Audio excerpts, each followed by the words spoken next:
Колку пати си се почувствувала како некој да ја исцицал целата енергија од тебе, се даваш максимално за таа личност, твоето време, мисли и емоции, а сепак не се чувствуваш исполнето. Си велиш ке продолжам, сигурно ќе биде подобро, но не е. Таа личност ти зема се, а не ти дава ништо за возврат. Во животот на секој од нас постојат такви луѓе, како пијавици кои ја црпат твојата сила.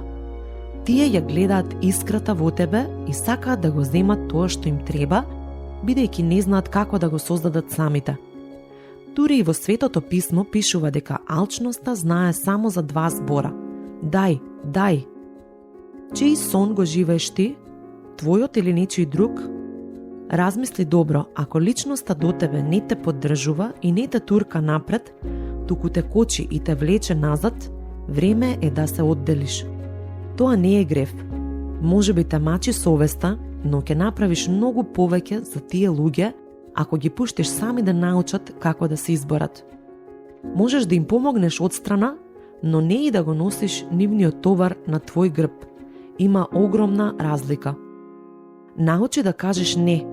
Тоа е една од добрите негации. Со тоа што ќе кажеш не, често си правиш услуга и себе си, но и на другите.